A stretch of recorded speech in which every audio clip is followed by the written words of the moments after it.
So this is kind of fun. I'm always puzzled why this is included in the course, but I'm not making decisions. So first, we're going to talk about, metabolism, catabolism, and ATP as the energy carrying molecule. I'm sorry. Plug it in. Yes. So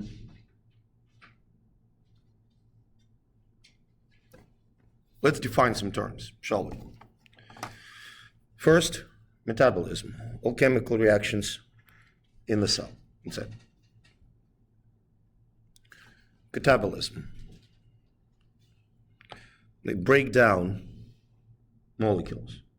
When you break down proteins to release amino acids, or break down starch to release glucose, that's catabolism. What's important is that usually catabolic reactions provide energy. So hear me out, energy exits the reaction. So catabolic reactions, for the most part, are exergonic. Then we have anabolic reaction. Think of them, why do people take anabolic steroids? To grow bigger muscles, to synthesize something, right? So they use energy to synthesize molecules, and therefore they are endergonic. So when we eat food, the first step in our metabolism is to break down large molecules such as proteins, triglycerides, or polysaccharides in the digestive tract. Then we break it down even farther to smaller chunks. And these chunks are getting oxidized to water and carbon dioxide in so-called citric acid cycle. That last step, the oxidation, is actually the step that provides the energy for ATP synthesis. Okay? So, to illustrate the previous point, digestion of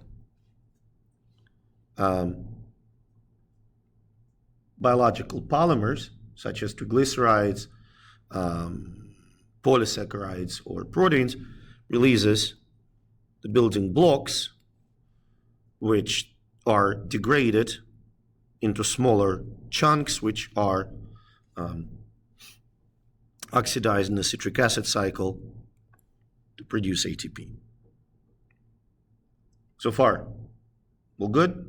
3 steps? Okay. So, a mitochondria is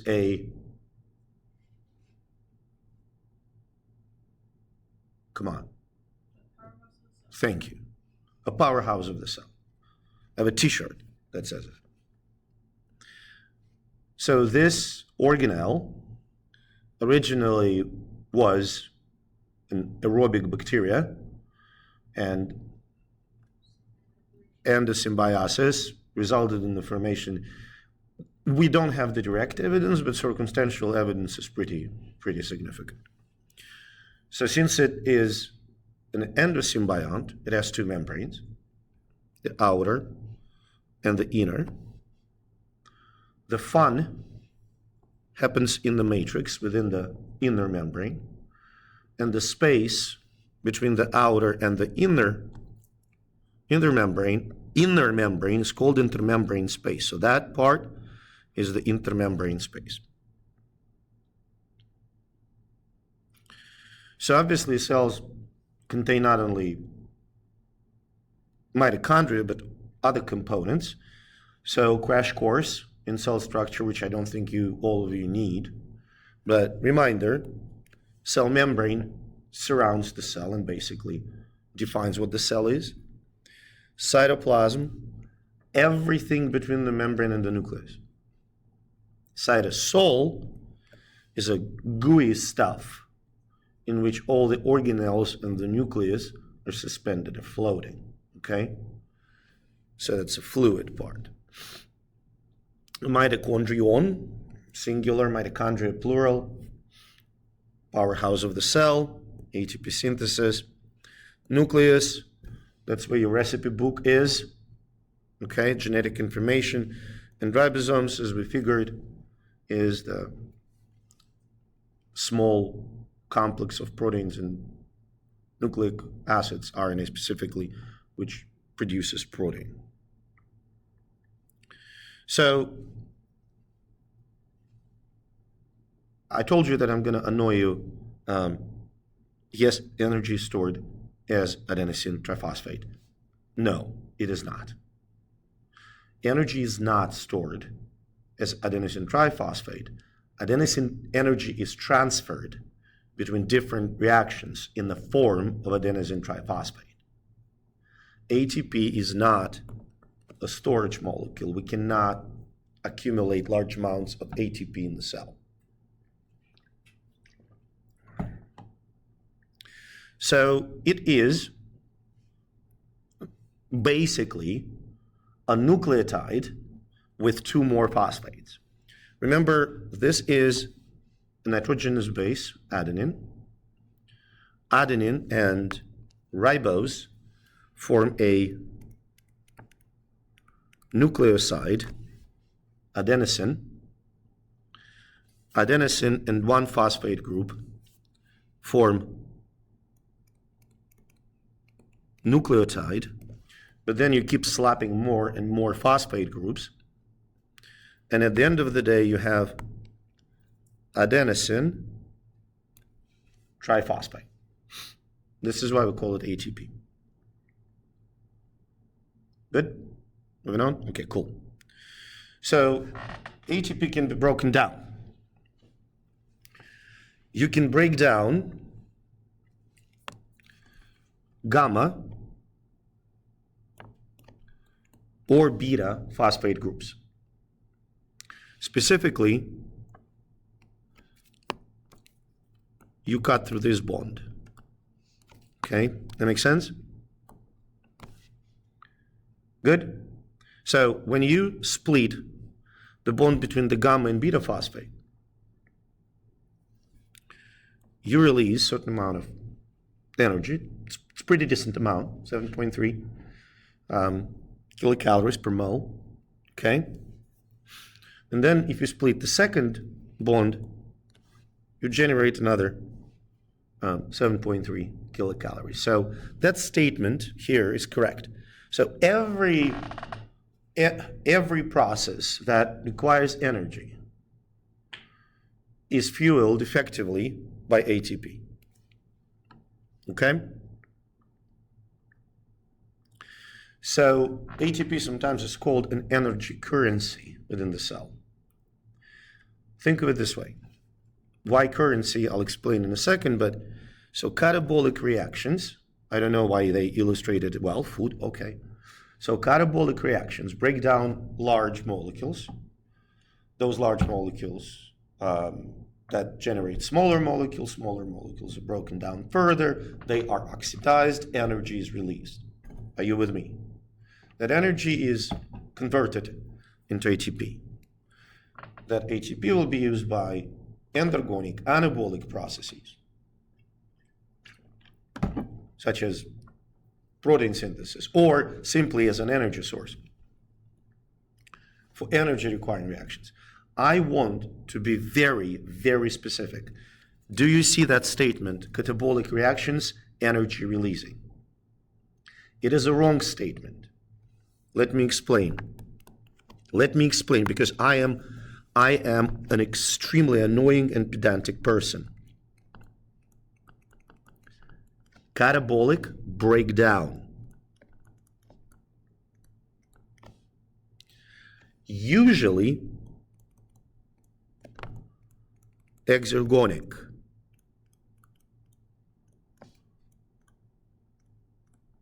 Does that make sense?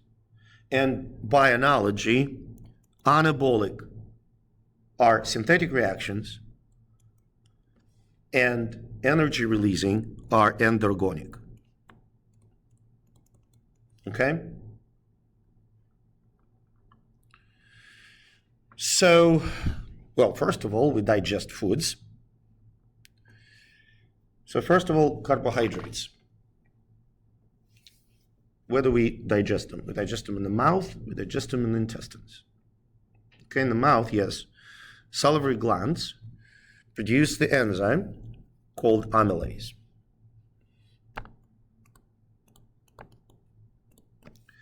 Amylase is pretty good at breaking down starch. It's a tad slow, but you can do this experiment at home. If you take bread and put a small bit of it in the mouth and just leave it there and just keep salivating, eventually saliva will break down starch, releasing glucose, and you will start feeling sweet taste. Okay? That is true. So amylose usually, time-wise, does not have time to break it down to glucose, so it breaks it down into disaccharides and oligosaccharides. Then you swallow it, it goes in the stomach stops digestion of carbohydrates, and they just hanging around in the stomach until they are delivered into the intestine. In the intestine, pancreatic amylase, also amylase, but different amylase, breaks down those smaller chunks, such as maltose and dextrins, to glucose. And there are so-called brush border proteins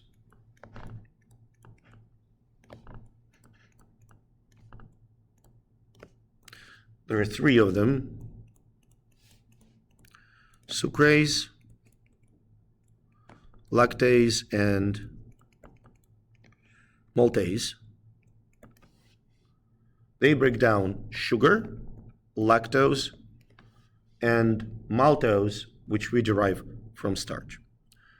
All of it is broken down to three different types of monosaccharides. Monosaccharides are absorbed in the blood and go to the liver. Three monosaccharides that we find there are glucose, fructose, and galactose. We use glucose. Fructose and galactose are converted into glucose. Okay, so far all good? So, mouth, this is wrong. No, this is incorrect. This is incorrect. You should not let chemists anywhere near biology. So mouth and small intestine, this is where carbohydrates are digested. Okay? So this illustrates the steps of carbohydrate digestion in the mouth with a salivary amylase, and in the small intestine with the pancreatic amylase and the brush border enzymes. So far we good? So some people do not produce lactase and people become lactose intolerant. So there are two types pretty much. One is this. So it may be associated with age, maybe not. Some people have defective genes, some people have very low production of lactase enzyme. And if you don't consume dairy on a regular basis, production of lactase will go down, and when you decide to go back, eventually you probably will be able to do it, but you're going to encounter some couple of very fun weeks. Now, lipids. So lipids are the one that we ingest for food, are triglycerides or triacylglycerols. See that one, the formula? There's a reason why we call them fats. They're not soluble in water. So we need to somehow make them soluble. Remember our conversation about lipids recently, when we were talking about myceles? How a lipid globule is surrounded by this amphiphilic, this bile salts that have polar heads and non-polar tails. So it's the role of bile salts here to form myceles. So the digestion of lipids does not start in the small intestine. The digestion of lipids starts in the mouth.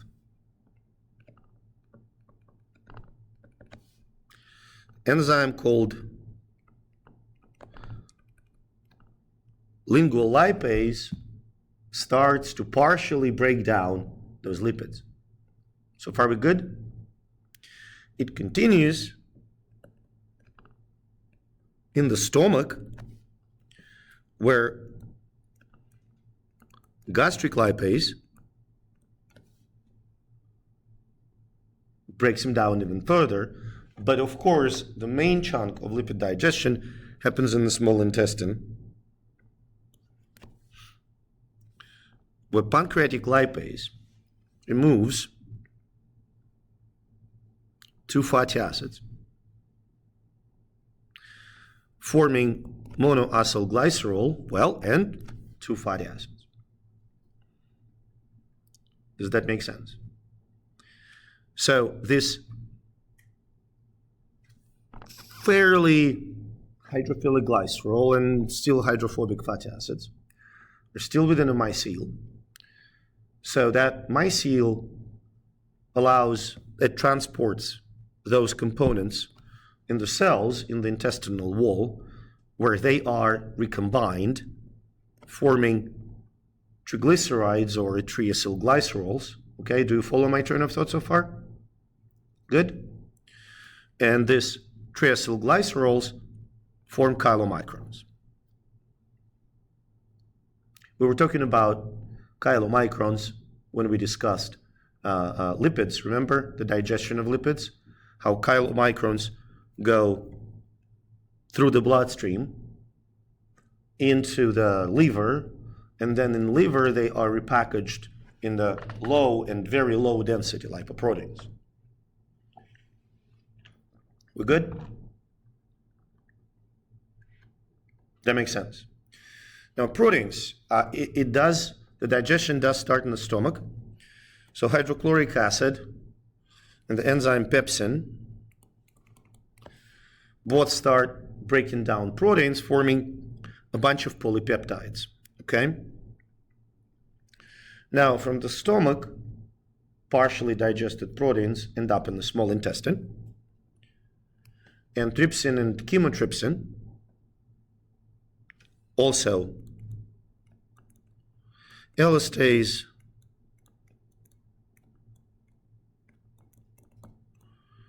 carboxypeptidase, and a bunch of other peptidases break down polypeptides to amino acids. And amino acids go into the intestinal walls and then bloodstream. Okay? So, starts in the stomach by pepsin, and the small intestine, you should know trypsin, chymotrypsin, but there are more. Are we good so far, everyone? Okay?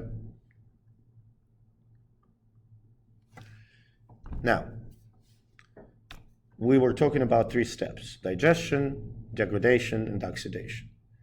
So we are about to get into degradation. Okay? Turns out that the enzymes that participate in degradation, and particularly in the oxidation, they need what's called a coenzyme. NAD, FAD, and some other molecules. Okay? So we're going to talk about oxidation, reduction, and why we need those coenzymes. Did we talk about oxidation and reduction or not? Yes? So just a reminder then, if we have A and B, two chemical entities, and A transfers an electron to B, okay? A is what? Bi. Excellent. B is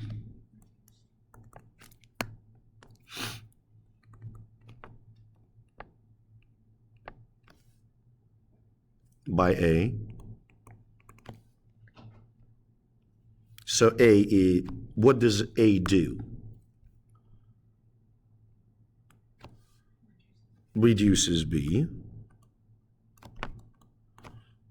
B oxidizes A. A is a reductant.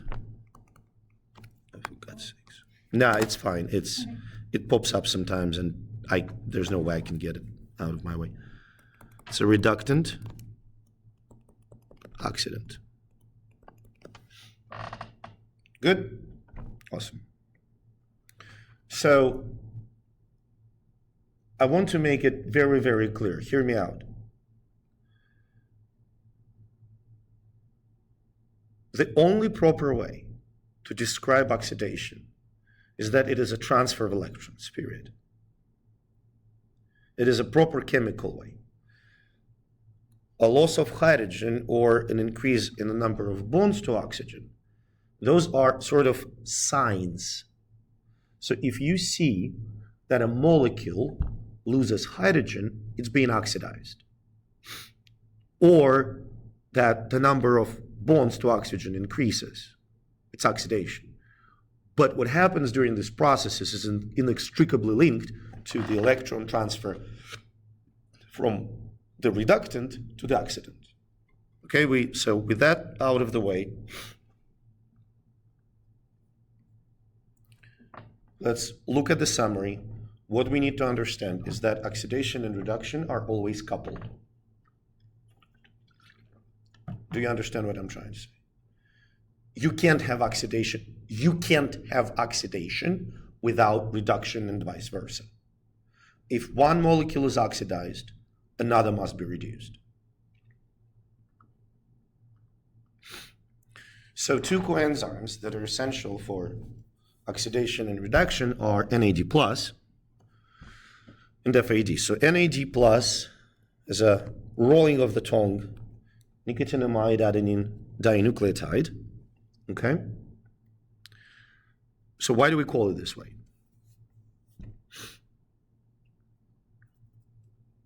This is adenine. This is adenosine, strictly speaking, but this is adenosine. Okay? Adenosine diphosphate. Adenosine diphosphate. Adenine, does that make sense? This is nicotinamide. So the reason why we call it this way, we just show, okay, we have one heterocyclic structure, which is nicotinamide. We have another heterocyclic structure, which is adenine. This is technically a nucleotide. This is technically a nucleotide. We call it dinucleotide. Sounds good? Okay. What is the function? Check this out. This part of the molecule can accept 2 electrons and 2 hydrogens. When it accepts electrons and hydrogens, is it reduced or oxidized?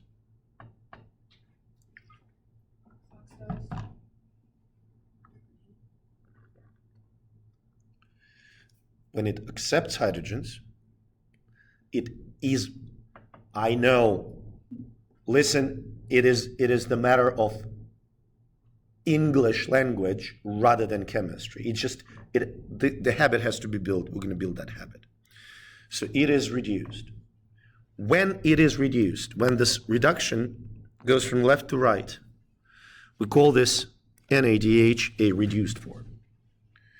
The opposite reaction, in which NADH will lose electrons and hydrogens, will be oxidation. So NAD plus is the oxidized form of that molecule.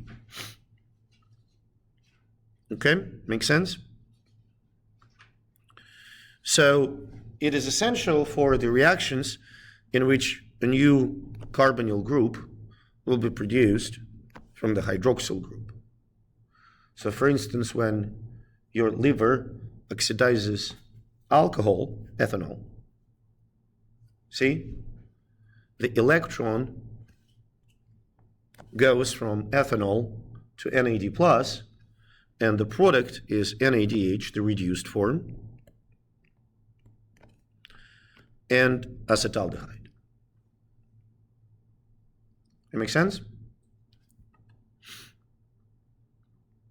So another coenzyme here is FAD. So also dinucleotide. This is the nucleotide adenine, containing adenine, and this is a nucleotide that contains flavin. This is why we call it flavin, adenine, dinucleotide. Okay? This is an explanation why you need certain vitamins. You need niacin for the synthesis of nicotinamide, and you need riboflavin for the synthesis of, flavin. Same story, it can accept electrons and 2 hydrogens, becoming FADH2. Exactly the same way as before, this is oxidized form without electrons. This is reduced form with electrons. So this enzyme participates in the reactions where one single bond between 2 carbons is converted into a double bond. It is an oxidation reaction. This succinate is oxidized to fumarate, and FAD is reduced to FADH2. Another coenzyme that we're going to be talking about is the coenzyme A, which is huge. So again, you have ADP here, adenosine diphosphate, with a phosphate group hanging from the third oxygen. Pantothenic acid, which is a vitamin, and this critical sulfhydryl group at the end of the long chain.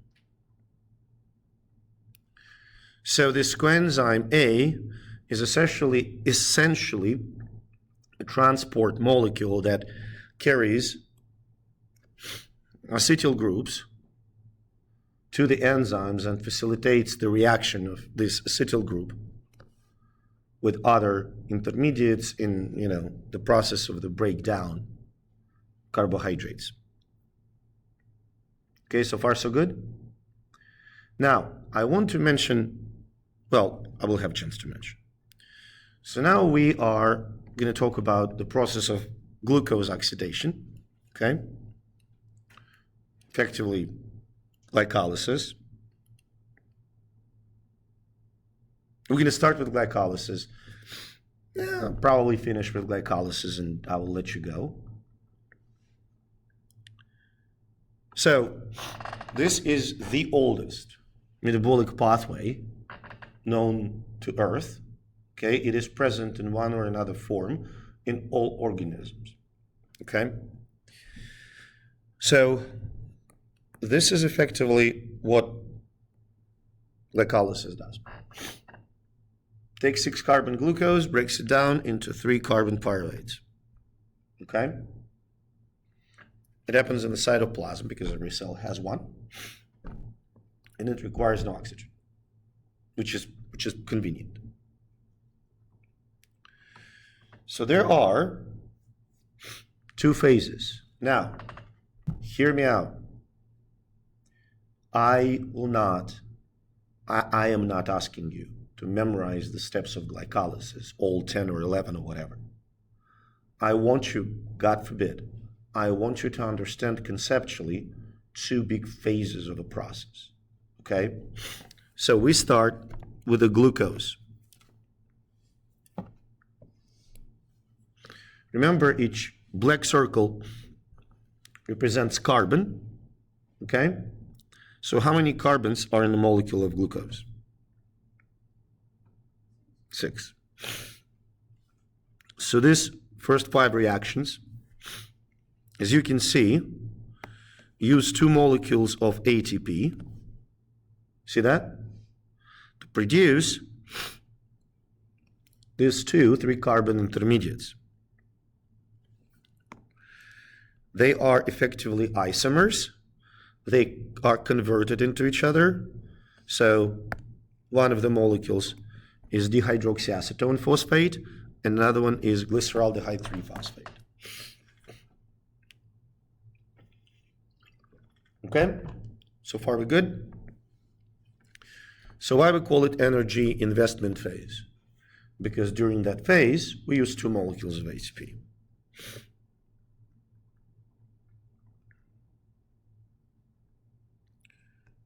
And then,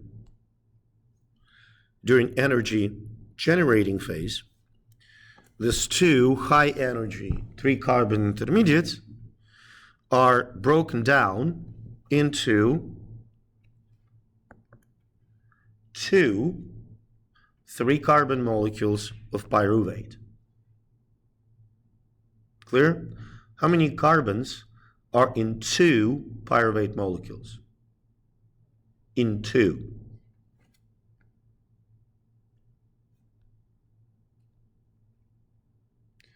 How many carbons are in the glucose molecule? 6. So during glycolysis, we did not lose any carbons in any form. We just produced 2 pyruvates. Went from 6 to 3. So what's going on during the energy generating phase? First of all, you produce total of 4 ATP. Agreed? And in addition to that, you produce 2 molecules of NADH. So, question number 1. How many ATP molecules net? What is the net production of ATP? What is the net production of ATP molecules in glycolysis? Not the gross. How many did you spend in the first phase? How many did you get in the second? So you invested 2, got back 4.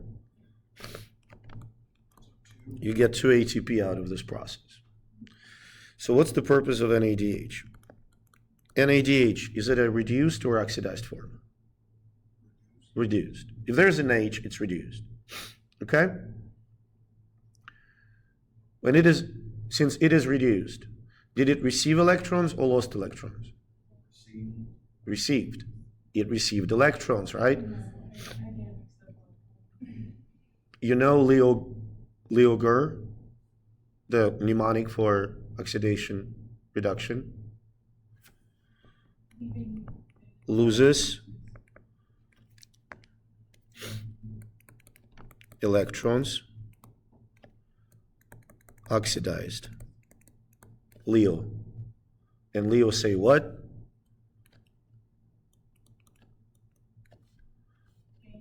Gains electrons